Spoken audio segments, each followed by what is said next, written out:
So you open up the New Testament, you're ready for this amazing story about Jesus, and bam, you're hit with a long, kind of intimidating list of names. Well, today we are diving right into that list, the genealogy that kicks off the entire Gospel of Matthew.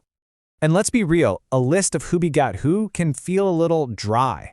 I mean, it's so tempting to just skip it and get to the action, right? But what if I told you this isn't just a boring intro? What if this is actually Matthew's entire opening argument? A carefully constructed proof for a massive claim. You see, for the original Jewish audience Matthew is writing to, this family tree wasn't just a list.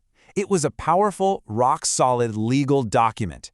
It was designed to prove right from the get-go that this Jesus was the long-awaited Messiah they'd been praying for. To really get the power of this list, we've got to remember who wrote it. Matthew was a tax collector. The man's entire job revolved around records, lineage, and legal claims. He knew his audience inside and out, and he knew they were waiting for a very, very specific kind of king. So right there in the very first sentence, Matthew just lays his cards on the table. He doesn't ease into it. He says, here is the record of Jesus Christ, the son of David, the son of Abraham. Now, those weren't just nice-sounding titles. They were claims, big ones. Claims to fulfill ancient foundational promises. These two titles connect Jesus directly to the two great pillars of Old Testament prophecy. The promise to Abraham said the Messiah would bring a blessing to the entire world. The promise to David said he would be a king from a specific royal bloodline. So Matthew is basically saying, hey, everything you've been waiting for, it all starts right here with this guy. And the rest of this list is his evidence. Okay, let's break this down. The first section of the genealogy, from verse 2 to the first part of verse 6, this is where Matthew connects Jesus to the very bedrock of Israel, starting with Abraham, Isaac, and Jacob. Now what's interesting is the line doesn't go through Jacob's firstborn son. Instead, it passes to his fourth son, Judah. Why? Because of this incredible prophecy. Jacob himself declared that the royal scepter, the right to rule, would belong to the tribe of Judah. For a Jewish reader, this was a massive prophetic signpost. And Matthew is just checking the box. Yep, he's from Judah. But then Matthew does something super unusual for an ancient family tree. He starts including women. And not just any women, we're talking women with complicated, even scandalous backstories. The first one he mentions is Tamar, who was Judah's own daughter-in-law. To get her story from Genesis 38, you have to understand this custom called levirate marriage. It was seen as a sacred duty. After Tamar's first two husbands, both Judah's sons, died, Judah refused to give her his third son, which basically denied her right to have a family. So she took matters into her own hands in a very unconventional way.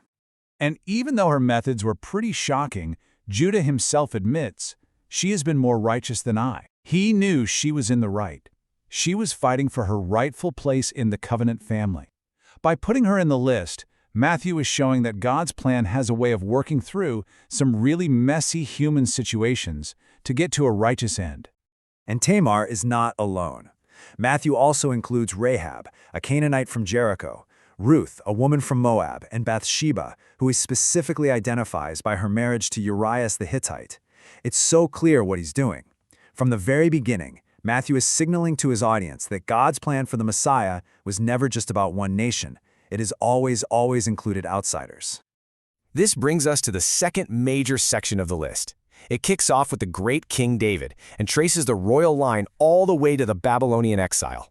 This is where the promise of a kingdom becomes a reality. And then, well, it starts to fall apart. Seriously, this whole period of the monarchy was a dramatic roller coaster. It starts with Solomon's son, Rehoboam, whose arrogance literally splits the nation in two.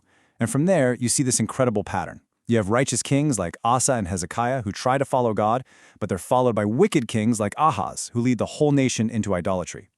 This isn't some cleaned-up, perfect history. It's a raw, honest look at the failures within the very line that was supposed to produce the Messiah.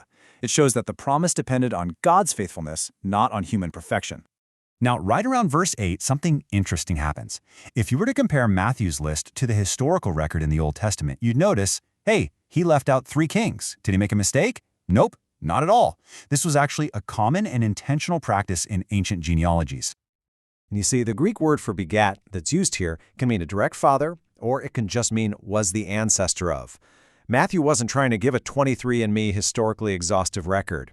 His goal was theological. He was shaping the list, compressing it to make a very specific and really powerful point. And we're going to see what that point is in just a minute. And that brings us to the final section of this family tree. This is the period from the total devastation of the Babylonian exile all the way to the birth of Jesus. The kingdom is gone, the throne is empty, but the promise somehow is still alive. And right here, Matthew includes a name that would have been a giant red flag for any of his readers, Jeconiah. This was the king who was literally dragged off to Babylon. And the prophet Jeremiah had pronounced this awful curse on him, basically saying that none of his descendants would ever sit on David's throne again. Okay, this creates a massive prophetic problem, right? If Jesus is a descendant of Jeconiah, how can he possibly be the rightful king?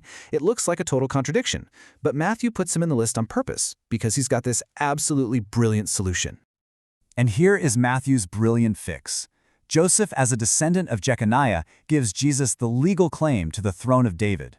But, and this is the key, because Jesus is born of a virgin, his actual biological bloodline comes through his mother, Mary, which completely bypasses the curse on Jeconiah's line. He fulfills both the legal requirement and the prophetic word. It's just an incredibly precise and perfect resolution. And now we get to the big reveal, the grand finale in verse 17. After he's laid out all the names, Matthew steps back to show us the masterpiece he's been building. This is where all those skipped kings and the careful shaping of the list finally pay off. He says, so all the generations from Abraham to David are 14 generations, and from David to the exile are 14 generations, and from the exile to the Christ are 14 generations. 3 sets of 14. Okay, so what's with the number 14? The secret is in a Hebrew practice called gematria. It's a system where letters also have number values. And the name of the most important king in this whole list, David, well, his name in Hebrew is spelled with 3 letters that add up to, you guessed it, exactly 14. This is absolutely not a coincidence. By structuring his whole genealogy into 3 perfect sets of 14, Matthew is literally, symbolically, stamping the name David across the entire history of Israel. He's shouting at his readers through Numbers that Jesus isn't just a son of David, he is the son of David, the ultimate king who fulfills the entire pattern of history. So Matthew's genealogy is this masterful opening argument. In just 17 verses, he's laid out the legal and prophetic case for Jesus as the heir to David's throne. But that's only half the story. He's established Jesus' earthly, royal credentials. The question that the rest of his gospel is going to answer is, what about his claim to be the Son of God?